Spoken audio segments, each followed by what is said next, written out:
Bienvenue dans Parlement Hebdo, votre rendez-vous d'infos du week-end. Retour sur les temps forts qui ont marqué la semaine politique. Une semaine particulièrement dense entre le fiasco du passage à Paris de la flamme olympique, la motion de censure, l'examen du projet de loi OGM et l'affaire NKM, comprenez Nathalie Kosciusko-Morizet, sans oublier bien sûr la polémique autour de la carte de famille nombreuse. En clair, une rude semaine et peut-être tout particulièrement pour l'UMP. Et c'est pourquoi Perrine, notre invité, tombe à pic. Oui, l'homme qui tombe à pic cette semaine, c'est Dominique Paillet, conseiller de Nicolas Sarkozy à l'Élysée, nouveau porte-parole de l'UMP avec cette réorganisation du parti après la débâcle des élections. Alors donc on va revenir ensemble sur toute l'actualité de cette semaine que vient de nous résumer brillamment Émilie, un peu la semaine de tous les cafouillages à droite, ce qui rend d'autant plus indispensable une clarification par Nicolas Sarkozy. On attend peut-être une intervention télévisée pour la semaine du 21 avril, on en reparlera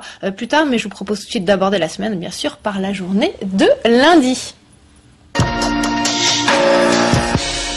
Et ce devait être une fête et c'est devenu le chemin de croix de l'olympisme. Lundi, la traversée de Paris de la flamme olympique a tourné au fiasco malgré une solide escorte policière. À plusieurs reprises, le relais a été interrompu, la flamme mise à l'abri dans un bus, éteinte et rallumée à plusieurs reprises. Élisée Cardi a suivi pour nous ce parcours chaotique en plein Paris. Midi, sous la Tour Eiffel, la flamme olympique s'apprête à partir pour un tour de Paris sous haute protection policière. C'est Stéphane Diagana, l'ex-champion d'athlétisme, qui est le premier à faire le relais. Dans la foule, la tension monte. Le cortège doit s'arrêter à plusieurs reprises. À chaque fois, des incidents sont signalés.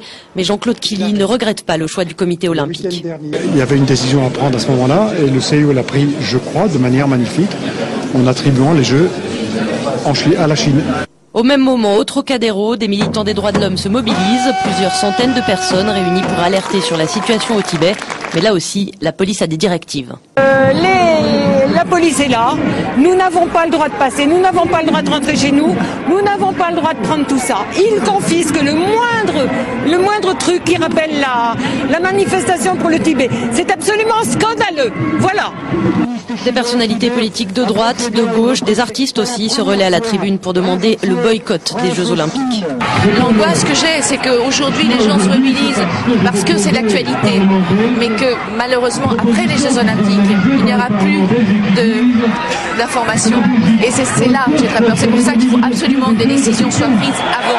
J'ai honte, parce qu'un tel déploiement de forces de l'ordre pour protéger la flamme, qui est en fait le symbole de la pureté, qui doit être le symbole de l'olympisme, c'est-à-dire de la fraternité entre les peuples, de la fraternité entre la jeunesse du monde, eh bien, c'est pas digne de notre pays, c'est pas digne de la France, c'est pas digne du pays des droits de l'homme.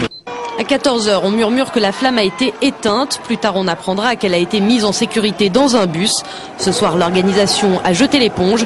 Les derniers relais ont été annulés. La flamme a pris le bus pour rejoindre son point d'arrivée au stade Charletti.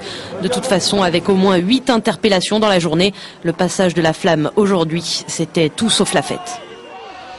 Elle est toujours lundi après Pékin, direction Gandrange en Moselle et les 575 postes supprimés ces derniers jours par le groupe ArcelorMittal. Il s'agit, vous le savez, du site sur lequel le président Sarkozy s'était rendu début février, promettant l'aide de l'État pour maintenir le site en activité. Belle occasion aujourd'hui pour la gauche de dénoncer un président qui ne tient pas ses promesses, un président digne héritier de super menteurs. Ça, c'est signé de la députée PS. Aurélie Filippetti. Lundi, l'Élysée et le groupe ont donc tenté de sauver la face. Des syndicalistes du site ont même été reçus, Faubourg Saint-Honoré et ArcelorMittal, de faire de nouvelles propositions. Tout de suite, le rappel des faits avec Flora Sauvage. C'était le 4 février à l'usine de Gandrange en Moselle. Nicolas Sarkozy s'engage à ne pas laisser tomber les salariés d'ArcelorMittal menacés de perdre leur emploi. Les syndicats des salariés étaient reçus cet après-midi à l'Élysée. Ils sont déçus car pour eux, le chef de l'État n'a pas tenu ses promesses. Aujourd'hui, il reconnaît que non, il n'a pas pu tenir toutes ses promesses. Il a joué avec nous parce que ça a quand même suscité beaucoup d'espoir et d'espérance dans la tête de toute une vallée. Écoutez, c'est mission accomplie à 50%. Le groupe ArcelorMittal a confirmé la suppression de 575 emplois. Aujourd'hui, il a annoncé un investissement de 30 millions d'euros et la création de 124 postes. Pour les syndicats, ce n'est pas suffisant. L'État, en ce qui concerne la politique industrielle, ne peut rien faire sur une décision d'un industriel, et en l'occurrence là, un industriel international. Donc c'est un message quand même qui nous inquiète en ce qui concerne la CGT. Est-ce que la France aujourd'hui a et va encore pouvoir avoir une politique industrielle forte? Prochaine étape, le 14 avril, date à laquelle est fixée la première réunion pour mettre en œuvre le plan social. Alors Dominique Paillet, peut-être qu'on peut dire que c'était là le premier cafouillage de la semaine avec ces annonces d'abord vendredi dernier de suppression de postes et puis finalement revirement, annonce de création de postes. Est-ce que tout ça de toute façon ne va pas accréditer encore un peu plus l'idée que Nicolas Sarkozy n'a pas beaucoup de suite dans les idées précisément? Écoutez, quand on veut être un détracteur de Nicolas Sarkozy, on peut travestir une réalité et l'arranger à sa couleur. Non, l'affaire ArcelorMittal n'est pas terminée. En tout cas, l'affaire de Gandrange. Les propositions qui ont été faites lundi sont des propositions qui permettent de ne laisser sur le bord du chemin aucun des employés de l'entreprise actuelle. Il y a des emplois créés qui permettront de reconvertir ceux qui ne pourront pas rester dans leur poste. Il y a également des engagements pris pour, dans la région, essayer de voir comment régler un certain nombre de cas individuels sur d'autres entreprises. Il y a enfin... Les syndicats sont pas très convaincus par ces propositions pour l'instant. Les syndicats sont dubitatifs. Encore une fois, ils sont dans leur rôle. Ils sont là pour maintenir la pression, chacun le comprend bien, et pour essayer de faire en sorte que les engagements soient tenus. Tout de même, le chef de l'État avait promis un repreneur pour le site, il aurait avoué aux syndicalistes qu'il n'en a pas trouvé. C'est un peu un constat d'échec. Le président de la République a d'abord promis qu'il n'y aurait pas de perte d'emploi sur le secteur. Il y a, à la suite de cette réunion de lundi, un certain nombre de choses qui ont été actées.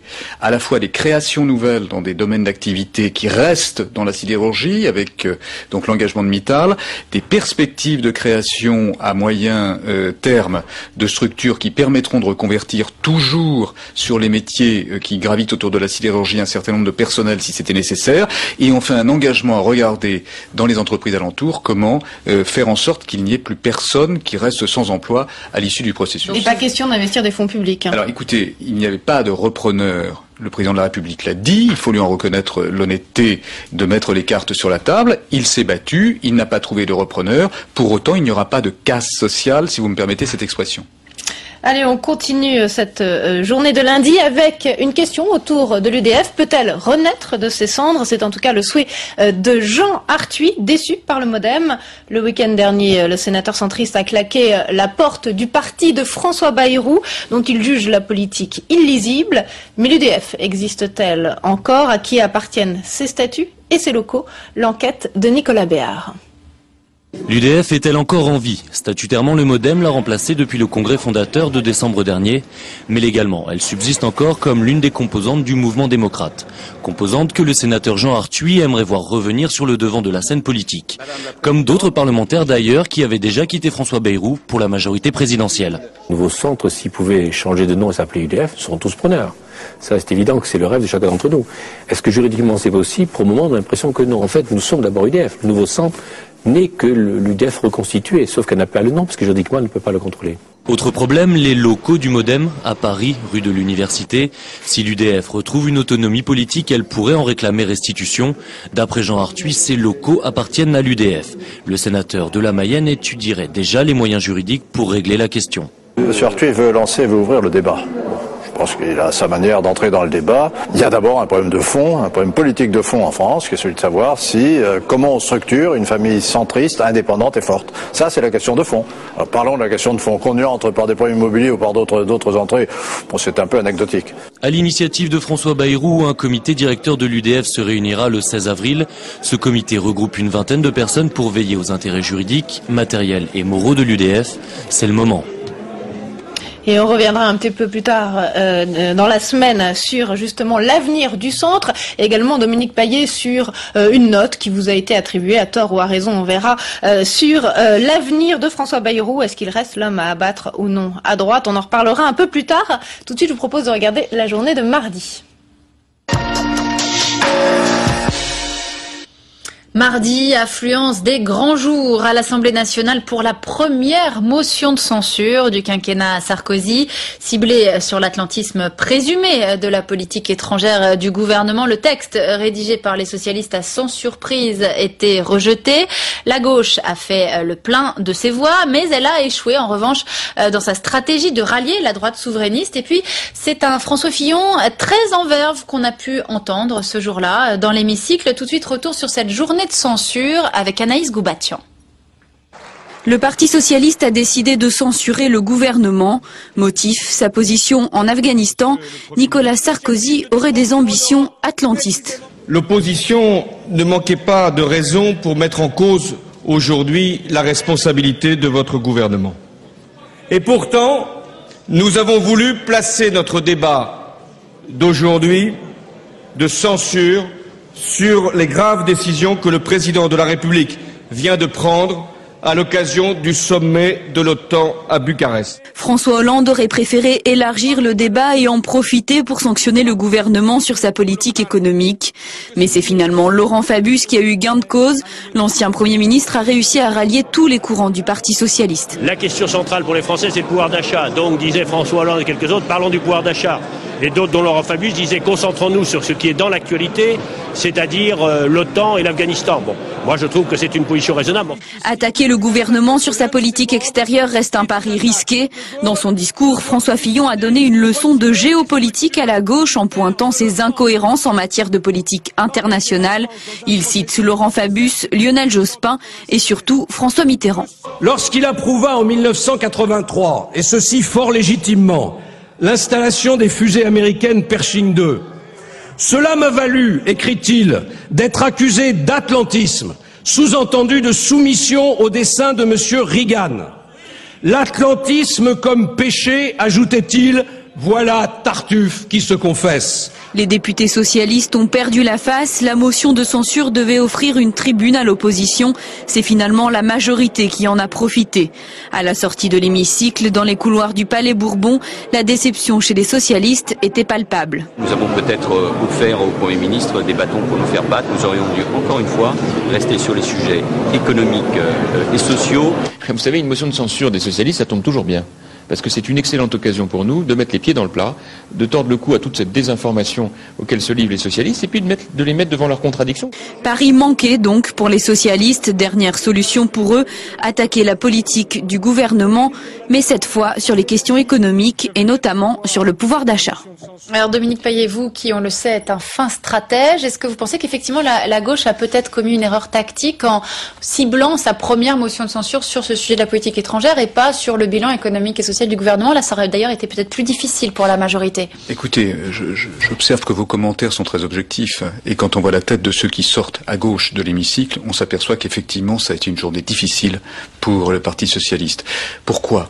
Parce que sur ce plan de la politique internationale, il n'y a rien à reprocher à Nicolas Sarkozy.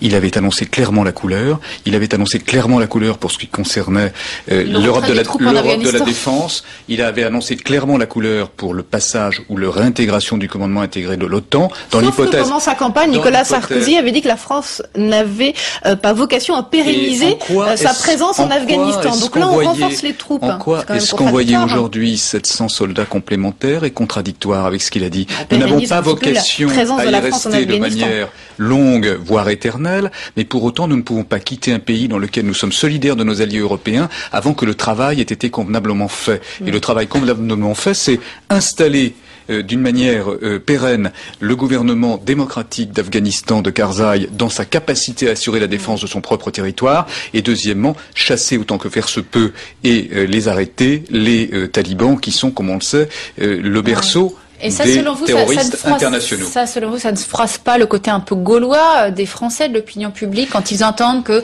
vous mettez fin à des principes gaullistes, à l'autonomie française, que vous, de certaine manière, alignez sur les États-Unis? A donné une leçon, je reprends les propres termes du commentaire, de géostratégie internationale.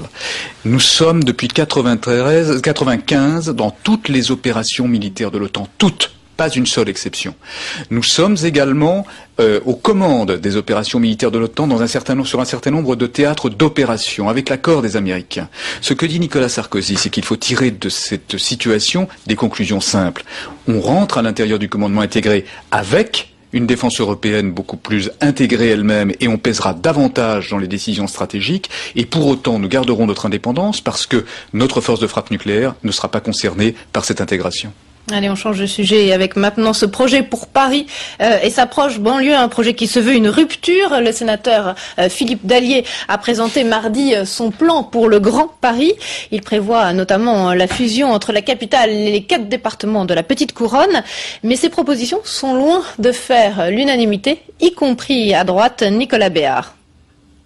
4 départements supprimés, la proposition est de taille. Dans le Grand Paris de Philippe Dallier, les départements de la Petite Couronne pourraient disparaître. Pour le sénateur de la Seine-Saint-Denis, cet échelon supradépartemental permettrait une mutualisation efficace des politiques dans nombre de domaines. Il y a une cohérence entre les problèmes qui sont à Issy-les-Moulineaux, à Neuilly, à Ivry et à Paris intramuros. Ce sont les mêmes problèmes sur la pollution, sur la circulation, sur le logement. Beaucoup de problèmes sont communs, le traitement des déchets, le traitement de l'eau. Donc c'est les problèmes d'une grande métropole. Philippe Dallier dénonce un millefeuille institutionnel inefficace et coûteux. Communes, intercommunalités, départements, régions et États, il condamne une multiplicité d'interlocuteurs qui se court-circuitent les uns les autres. Ce n'est pourtant pas l'avis des conseillers généraux. Je pense que si on devait créer une instance technocratique, on éloignerait encore plus les lieux de pouvoir des citoyens et je pense que ça serait inefficace. Alors bien sûr que les coopérations sont nécessaires et incontournables, mais encore une fois, nous n'avons pas besoin de faire disparaître les départements pour avancer dans cette volonté. Le rapport divise au sein même de la majorité. Le secrétaire d'État chargé des relations avec le Parlement, Roger Carucci, s'insurge contre cet appel à décapiter les conseils généraux. Alors, est-ce que, selon vous, c'est une bonne proposition pour Paris et sa petite couronne? C'est une contribution, et je tiens à saluer. Seulement une contribution. Je tiens à saluer le travail de ce sénateur. C'est une contribution. Il y en aura d'autres. Comme vous l'avez remarqué, Nicolas Sarkozy a donné la charge de réfléchir à un projet dans la concertation au nouveau secrétaire d'État Christian Blanc. Et donc, pour ma part, je pense que l'heure n'est pas venue de dire que telle ou telle solution est d'ores et déjà applicable. Ça va être compliqué à gérer, parce qu'il y a les ambitions des uns et des autres qui se réveillent. Roger Carucci. C'est évident que ça ne sera pas simple. D'abord, au-delà des ambitions personnelles que vous pouvez souligner, parce que les problèmes sont complexes et qu'on ne peut pas balayer d'un revers de main un certain nombre d'années d'existence de structures qui sont intervenues dans des domaines de compétences qui étaient les leurs, avec souvent beaucoup d'efficacité. Alors on attendra donc les propositions de Christian Blanc, le secrétaire d'État chargé du Grand Paris. Cette patience sera récompensée. Alors on va passer maintenant à la journée de mercredi avec cette cacophonie gouvernementale autour de l'affaire NKM. Privé de questions au gouvernement et privé de voyage gouvernemental au Japon. Telle est la punition, la sanction de NKM. Nathalie Kosciusko-Morizet, la secrétaire d'État à l'écologie, jugée coupable d'avoir exprimé au grand jour son sentiment d'isolement à l'occasion de l'examen du projet de loi sur les OGM. Une chose est sûre, en tout cas, l'affaire NKM a révélé au grand jour les dissensions qui existent à droite entre les pros et les anti-cultures transgéniques. Au final, le texte a d'ailleurs été voté à une très courte majorité. Tout de suite, le rappel des faits avec Céline Bittner. Ils sont tous là, les membres du gouvernement, pour la traditionnelle séance de questions d'actualité. Tous, enfin presque. Nathalie Kosciusko-Morizet est aux abonnés absents. La secrétaire d'État privée également du vote du texte sur les OGM. François Fillon lui-même lui a demandé de ne pas venir à l'Assemblée nationale. Voilà ce qui a mis le feu aux poudres. Cet article du Monde, Nathalie Kosciusko-Morizet dénonce un concours de lâcheté et d'inélégance, notamment de Jean-François Copé et de Jean-Louis Borloo.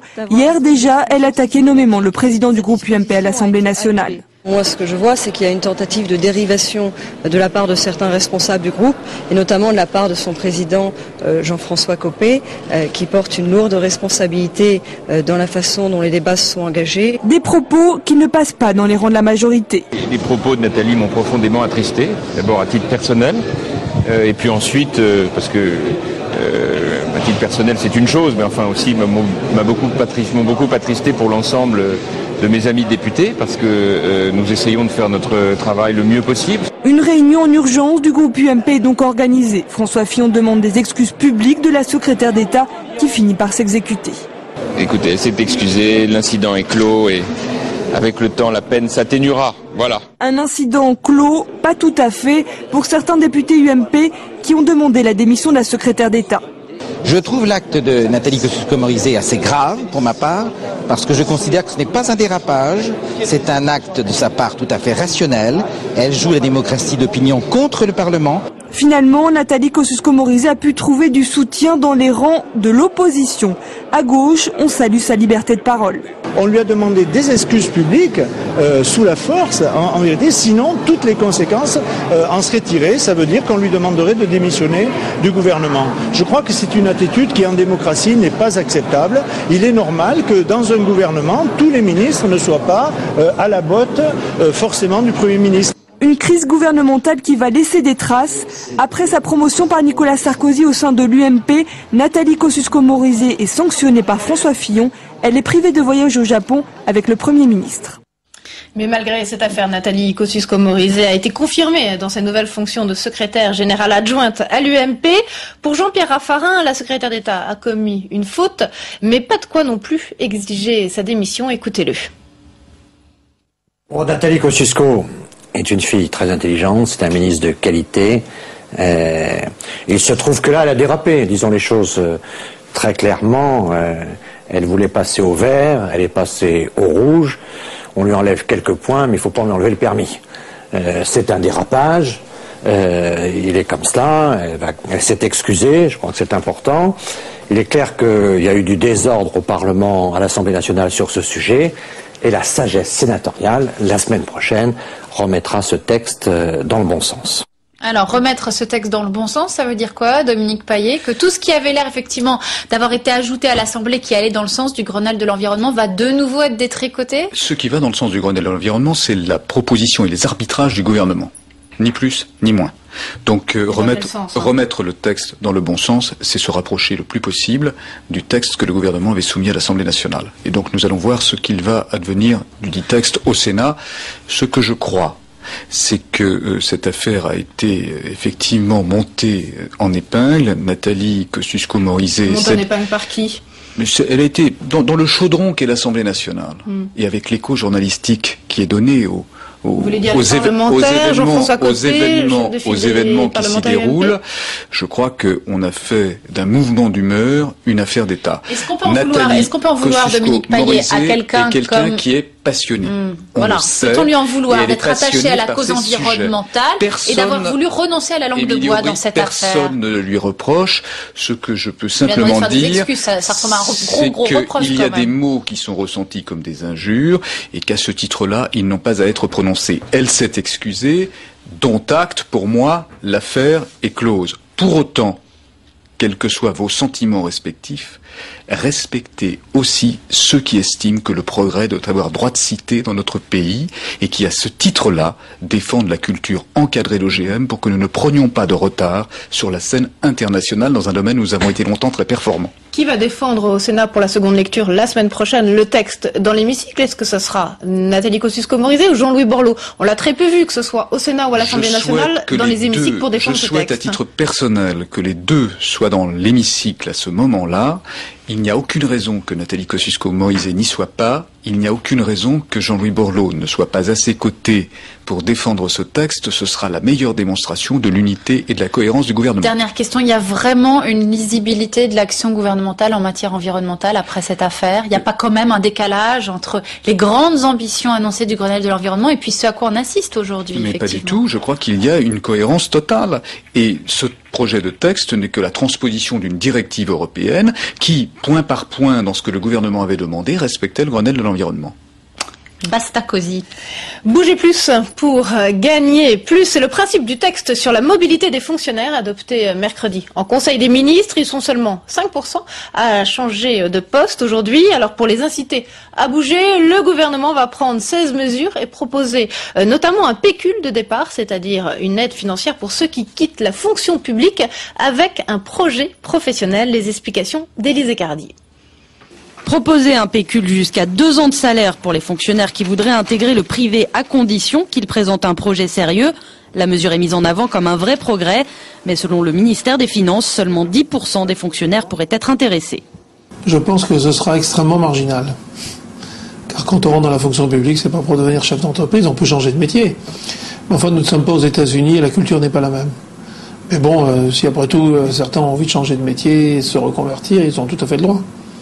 Chez les hauts fonctionnaires, quitter le public pour le privé, on appelle ça pantoufler, une pratique qui ne serait que marginale. Maxime Baffer est énarque. Après 4 ans comme haut fonctionnaire au ministère des Finances, il s'est reconverti. Il travaille depuis 6 mois dans cette grande entreprise de communication. Moi, je pense que globalement, tout ce qui contribue à dynamiser la gestion des ressources humaines dans l'administration est une bonne chose. Et vraiment, une des raisons pour lesquelles je suis parti, c'est parce que le système était vraiment en panne et extrêmement lourd et presque sclérosé. Pour les syndicats, proposer de quitter la fonction publique contre de l'argent, ce serait une façon de pousser les fonctionnaires dehors et ce serait surtout prendre le problème à l'envers. Là, le gouvernement est prêt à mettre jusqu'à 24 mois de salaire sur la table pour faire partir des agents, alors même qu'ils refusent de rendre leur carrière plus attractive. Pour la CGT, le sujet est plutôt comment rend-on la carrière des fonctionnaires plus attractive, comment on améliore leur pouvoir d'achat, leur déroulement de carrière. Le projet sera examiné au Sénat à la fin du mois. Incertitude toujours cette semaine sur l'avenir du RSA, le revenu de solidarité active de Martin Hirsch, actuellement expérimenté dans plusieurs départements. Ce dispositif coûte cher, le haut-commissaire l'estime à environ 3 milliards si on l'étend à l'ensemble des départements. Mais selon lui, il pourrait permettre de passer à la trappe le seuil de pauvreté. Alors reste à savoir comment financer ce RSA, c'est un vrai casse-tête en période de disette. Flora Sauvage. Un RSA à minima, c'est le scénario qui se profile pour le revenu de solidarité active cher à Martin Hirsch, le haut-commissaire aux solidarités actives. Déjà expérimenté dans 34 départements, Martin Hirsch veut le généraliser en 2009 à la France entière, ce qui coûterait entre 2 et 3 milliards d'euros. Mais le gouvernement semble décidé à ne mettre qu'1 milliard sur la table. C'est pas un échec, c'est sûrement une déception pour tous ceux qui s'intéressent d'ailleurs à la lutte contre la pauvreté et l'exclusion. On est avec le RSA dans un stade expérimental qui comporte donc là un freinage vraisemblable, mais qui ne remet pas en cause le principe même qui est incontournable, le principe de l'incitation à la reprise d'une activité quand on est en situation d'exclusion. Pour l'opposition, l'idée d'un revenu de solidarité active à minima n'est pas acceptable. Si, par exemple, le bouclier fiscal, le fameux bouclier fiscal, en juillet dernier, n'avait pas été abaissé pour le budget suivant de 60% à 50%, eh bien, les milliards qui sont nécessaires pour mettre en place le RSA, aujourd'hui, on les aurait. Or, cet argent a été rendu aux contribuables les plus privilégiés, et ce qui veut dire qu'aujourd'hui, eh bien, ceux qui en ont le plus besoin, ceux qui en sont dans la plus grande difficulté, eh bien, eux, n'auront absolument rien. L'État aura-t-il les moyens de mettre en œuvre le RSA alors que les caisses sont vides? La question reste ouverte. Alors Dominique Paillet, là aussi on navigue à vue, il faut le faire ou non le RSA? Rien n'est tranché. Quand est-ce qu'on va trancher? Encore une fois, pourquoi dites-vous qu'on navigue à vue? On est sur une base d'expérimentation dans 27 départements du RSA. Ces expérimentations ne concernent pas tout à fait les mêmes périmètres. Elles ne sont pas financées de la même manière. D'abord, tirons les conclusions qui s'imposent de ces expériences. Deuxièmement, tranchons un certain nombre de questions qui restent en suspens. Et notamment cette question que je viens de citer du périmètre. Doit-on inclure la PPE? Doit-on inclure les ASS dans le RSA? Et enfin, à partir de là, et en fonction bien sûr de nos capacités financières, lorsque nous aurons déterminé quels sont le ou les financeurs, généralisons-le.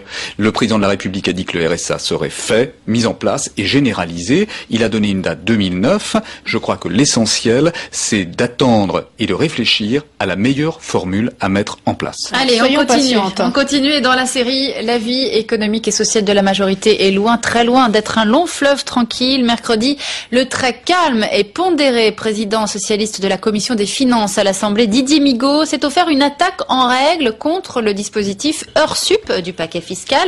Dispositif voté, je vous le rappelle, l'été dernier par la majorité.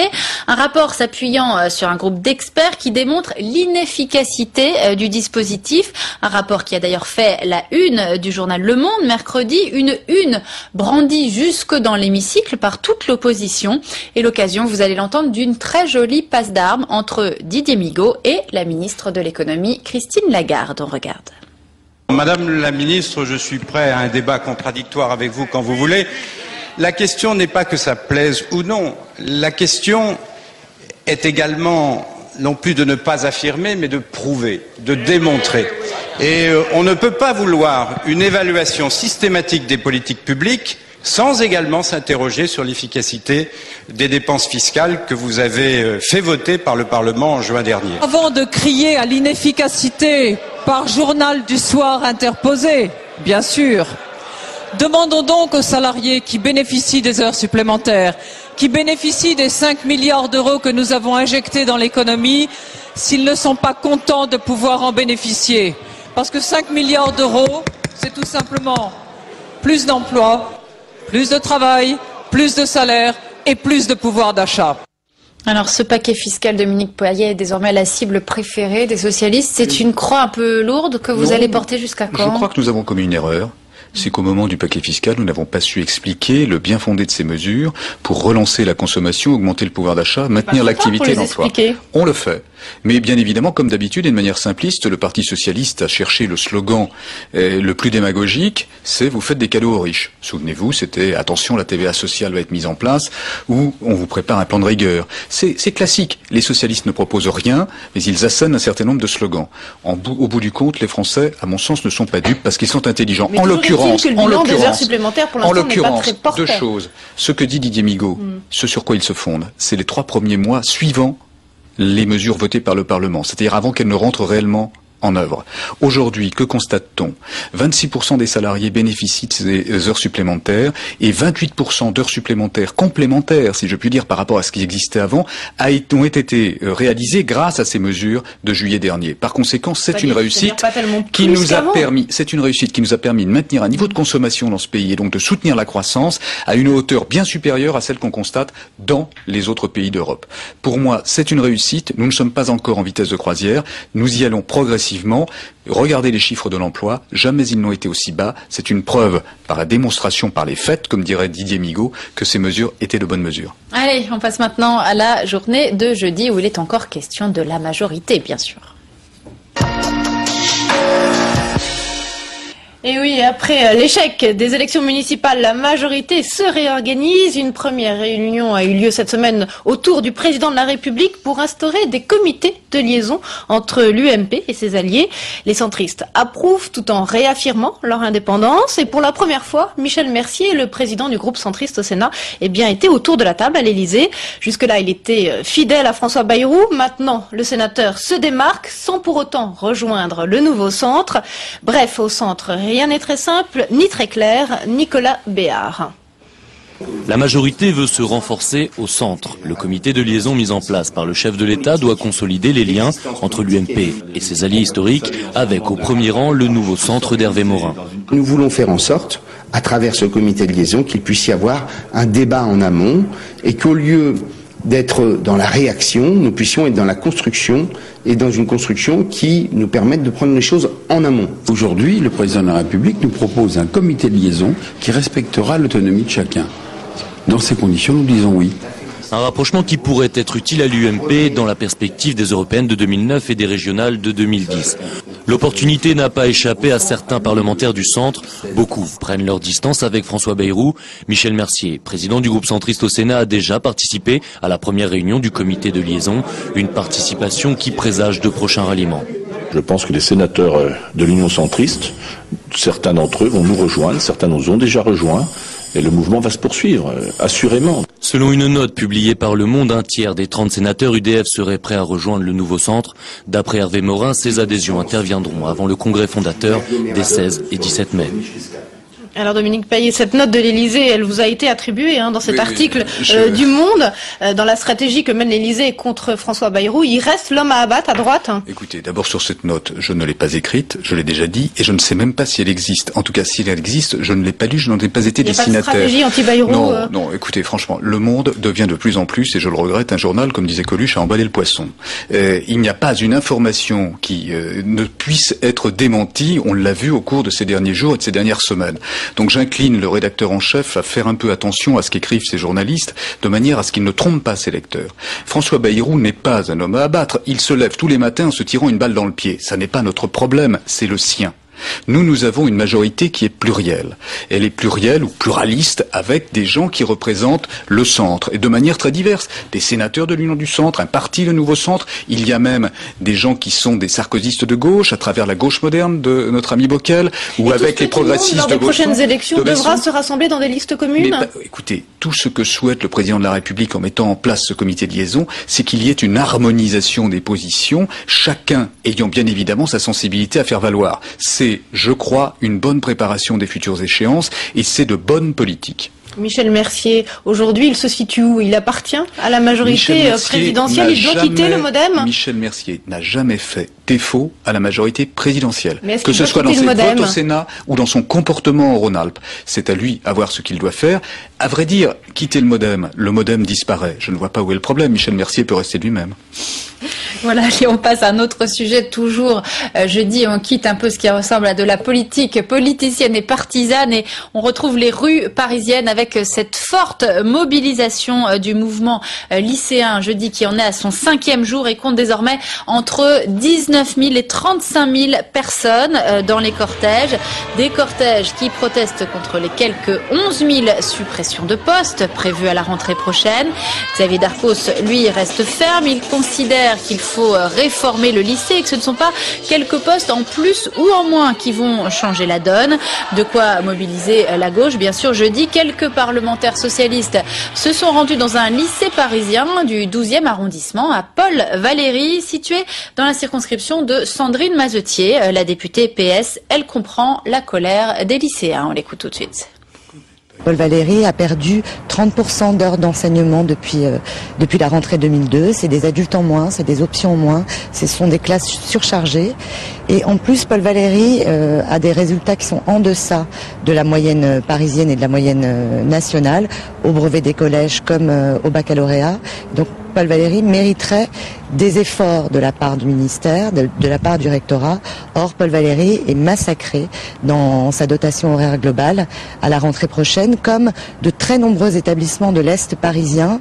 Comment vous allez réformer, Dominique Paillet, si vous en prenez au service public préféré des Français? Xavier Darcos a déjà expliqué sa réforme. Ce que je veux dire, simplement pour que les Français soient éclairés, nous dépensons 25% de plus que nos partenaires pour l'éducation, avec des résultats qui sont très très moyens dans l'échelle des résultats européens, pris pays par pays. Ça doit nous interpeller quelque part. Allez, autre service public préféré des Français, les hôpitaux. Gérard Larcher a remis jeudi matin au chef de l'État son rapport sur l'hôpital. Il propose notamment de regrouper les structures hospitalières et d'améliorer les urgences, des mesures qui vont nourrir la future loi sur l'organisation des soins, mais des mesures qui inquiètent aussi les élus locaux et le personnel hospitalier. Ils redoutent tous des fermetures de services. Je vous propose tout de suite de regarder les grandes lignes de ce rapport Larcher avec Flora Sauvage. Premier volet du rapport Larcher sur l'hôpital, l'élaboration d'un nouveau paysage hospitalier. Il existe en France plus de 1000 hôpitaux publics, un record en Europe. L'idée de Gérard Larcher est de travailler sur la notion de territoire de santé. Avec la création de communautés hospitalières, le sénateur UMP préconise de regrouper sur un secteur un grand hôpital de pointe et des petits hôpitaux qui se spécialiseront. Le but étant de mutualiser les forces et d'éviter les doublons. Deuxième volet, la gouvernance de l'hôpital, avec le renforcement des responsabilités des directeurs d'établissement. Troisième volet, le rapprochement avec le privé. Les cliniques seront incitées à assurer des missions de service public, comme l'accueil des patients les plus démunis. Aujourd'hui, l'hôpital public doit faire face à la concurrence accrue des cliniques privées. Allez, ultime journée avec celle de vendredi et aussi une ultime cacophonie.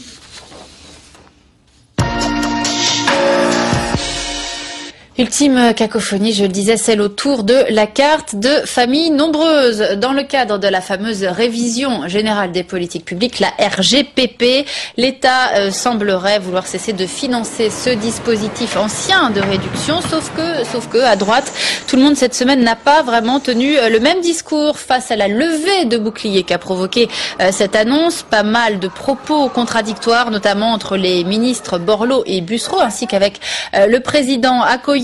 Depuis quelques heures, enfin, le discours semble à peu près clair. C'est bel et bien à la SNCF de prendre le relais financier de ce dispositif. C'est en tout cas ce qu'a expliqué très clairement la secrétaire d'État à la famille, Nadine Morano. On l'écoute. L'État ne donne pas, souhaite ne plus mettre 70 millions dans les caisses de la SNCF pour la carte famille nombreuse. Mais elle souhaite que cette carte famille nombreuse perdure. Et donc, sur le financement, il faut voir aussi comment une entreprise telle que la SNCF, qui est une entreprise florissante, peut réfléchir à nous proposer des produits à destination des familles. Alors Dominique Paillet, l'État ne privilégie plus les familles, l'État se désengage. Comment vous allez convaincre l'opinion du contraire? Tout ça, c'est encore de la désinformation. Non, c'est la cacophonie gouvernementale sur ce sujet. Appelez-le comme vous le souhaitez, mais il y a une réalité. La carte famille nombreuse perdurera et les avantages qui y sont attachés aussi. Ce que nous avons dit, très simplement, et à l'UMP nous y tenons, c'est que le financement soit le plus juste possible. Quand la SNCF fait des milliards de déficit, c'est le contribuable qui paye. Quand elle fait des milliards, elle en a fait un, d'excédents, il est logique qu'elle puisse à travers cela prendre en charge une partie des politiques qui font partie de son cahier des charges. En 2010, il y aura l'ouverture à la concurrence et bien évidemment, si d'autres que la SNCF viennent sur le réseau ferré français et répondent au cahier des charges et incluent cette dimension-là, ils seront plus performants. Que la SNCF fasse très attention à ne pas perdre de part de marché. Pourquoi pas avoir expliqué tout ça de façon plus claire, une meilleure coordination au niveau du gouvernement? Les familles n'ont rien à craindre, et donc je tiens à le souligner. Aujourd'hui, l'UMP, pour sa part, a été clair. Nous ne voulons pas qu'il y ait une remise en cause de ces avantages sociaux, et il n'y en aura pas. L'État ne s'en mêlera plus. Ça ressemble quand même à du désengagement. Mais non, ça fait partie du cahier des charges de la SNCF que d'assurer, par exemple, aux familles nombreuses des tarifs préférentiels qui sont justifiés. La carte famille nombreuse ne donnait pas accès qu'à des réductions SNCF. On peut discuter d'un certain nombre de choses. Toutes les entreprises vont devoir s'assumer. Je vous parle de la SNCF. Il était logique que pour cette redistribution de revenus à travers cette carte, quand la SNCF était en difficulté, il y ait une aide du contribuable. Parce que ne vous y méprenez pas, c'est le contribuable qui payait. Aujourd'hui, la SNCF fait des excédents et nous en sommes très heureux. Il est normal qu'elle assume l'ensemble de ce qui figure dans son cahier des charges. C'est une concession de service public. Allez, gardons encore un tout petit peu de temps pour terminer la semaine avec la petite affaire Ségolène Royal que l'UMP a visiblement l'intention d'exploiter au maximum. Écoutez, ça n'est pas une petite affaire. Madame Royal se fait condamner par 2 fois pour non-respect de la législation sur le travail. Employer au noir un certain nombre de ses collaborateurs, ça vaut à un grand nombre de patrons français de se faire taper sur les doigts. Madame Royal, en plus, donne des leçons en permanence de gestion sociale. Elle est celle qui s'est faite ou a essayé de se faire passer pour la meilleure porte-parole des salariés et des employés exploités par les affreux patrons. Elle nous donne aujourd'hui l'image de ce qu'elle est vraiment. Moi, je crois que si elle était tout à fait cohérente, elle démissionnerait de ses fonctions pour ne pas avoir à continuer à supporter de se regarder devant la glace et d'être l'inverse de ce qu'elle prétend être devant le public. Vous demandez donc sa démission? Écoutez, je ne la demande pas. Je pense que si elle avait un peu d'amour-propre, elle l'aurait déjà fait. Vous êtes de la région? De la région. Vous espérez réellement avoir gain de cause en la matière? Non, écoutez, Madame Royal s'efforcera d'effacer cet épisode douloureux pour elle, encore que je ne suis pas sûr qu'elle ait vraiment un cœur, pour se rendre compte qu'il est vraiment douloureux et assez infamant. Merci Dominique Paillet d'avoir répondu à ces différentes questions sur l'actualité cette semaine. On attend donc bien une intervention de Nicolas Sarkozy pour la semaine du 21 avril, une clarification sur la politique à venir des prochains mois. Ça va être quoi cette intervention? J'écoute comme vous les médias, on en parle. Vous n'en savez pas plus? Je ne peux pas vous confirmer ni vous infirmer cette information.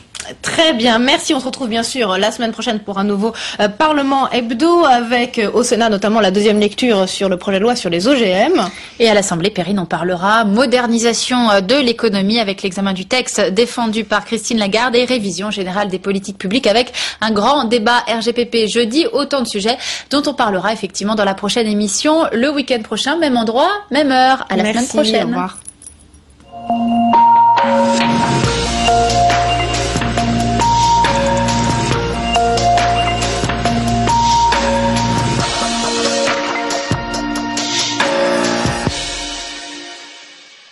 Bienvenue dans un monde de bulles, la seule émission intergalactique entièrement dédiée, consacrée au 9e art. Ça se discute, la bande dessinée. Ça se discute longuement. Je vis avec mes personnages. Moi je les dessine de tête. Il lui arrive des choses incroyables, c'est Wonder Woman, Miss Andy. C'était une envie depuis longtemps de faire une sorte de super-héroïne. Le coureur à pied fait quelques foulées, le tennisman envoie quelques balles. Tout ça est passionnant. Moi je rôde mon cerveau, donc je bouquine ce que j'ai écrit la veille. Un micro. Merci, c'est gentil. un badge. Et ça travaille ici, hein. Donc je suis sur les dernières pages, c'est un peu l'effervescence au niveau des croquis. J'ai ici un truc qui est en préparation. Oh, ce que je m'amuse quand je fais ça. C'est pas des choses qu'on a l'habitude de voir tous les jours. C'est vraiment un découpage complètement cinématographique. Un vrai régal pour ceux qui aiment la bande dessinée.